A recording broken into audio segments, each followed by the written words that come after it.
सुमुखं सुहृदं सुलभं सुखदं स्वनुजं च सुखाय ममोघशरम् अपहाय रघुद्वहमन्यमहं न कथञ्चन कञ्चन जातु भजे।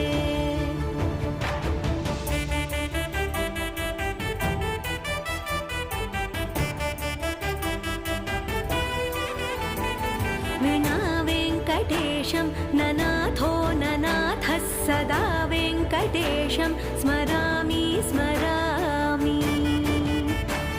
हरे वेङ्कटेश प्रसीद प्रसीद प्रियं वेङ्कटेश प्रयच्छ प्रयच्छ।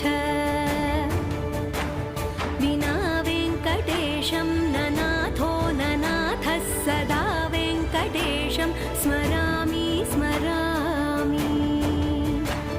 हरे విజయనగర సామ్రాజ్యం పతనానంతరం ఆలయం మహమ్మదీయుల పరమైనది. కర్ణాటక నవాబైన దావుద్ ఖాన్ హైదరాబాద్ నిజాం ప్రభువులకు కట్టవలసిన పన్నుల కొరకే ఆలయంపై పన్నులు విధించాడు. ఈ ఆదాయానికి మహమ్మదీయులు మరాఠాలు గొడవలు పడ్డారు. 1740లో మరాఠీ ప్రభువు ఆలయాన్ని స్వాధీనపరుచుకొని రక్షించి స్వామివారికి ఎన్నో అమూల్య ఆభరణాలు సమర్పించాడు. తరువాత క్రమంగా 1801 నాటికి ఆలయం ఈస్ట్ ఇండియా కంపెనీ వారి వశమైనది. ఈస్ట్ ఇండియా కంపెనీ మొదట్లో హిందూ దేవాలయాలను ముస్లింల మసీదులను కాపాడుతూ వారి ధర్మాలను స్వయంగా పరిపాలించేవారు. దీనికి సంబంధించిన శాసనం ఒకటి క్రీస్తు శకం 1810లో బెంగాల్ ప్రాంతంలో వేయించారు.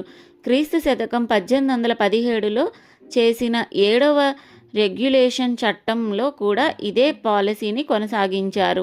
ధర్మాదాయాల సొమ్మును రెవెన్యూతో పాటు జిల్లా కలెక్టర్ వసూలు చేసి దేవుడికి క్రమం తప్పక ఉత్సవాలు అర్చనలు భోగాలు స్వయంగా పర్యవేక్షించి జరిపేవారు. దేవాలయంపై వచ్చిన సొమ్ములో ఈ కార్యక్రమాలు చేశాక మిగిలిన సొమ్ము ఈస్ట్ ఇండియా కంపెనీ వారి ఖజానాలో చేరేది. కలెక్టర్లపై రెవెన్యూ బోర్డుకు తనిఖీ ఆధారంగా ఉండేది. తిరుమల దేవాలయాన్ని కూడా ఇదే పరిస్థితుల్లో పరిపాలన చేసేవారు. దేవాలయంలో చేయాల్సిన సేవలు ఉత్సవాలు అర్చనలకు ఖర్చు చేయగా కంపెనీకి మిగిలిన ఆదాయం 1830లో దాదాపు సాలుకు ₹1,00,000 పైగా ఉండేదంట. తిరుమల వైభోగం ఊహించవచ్చు.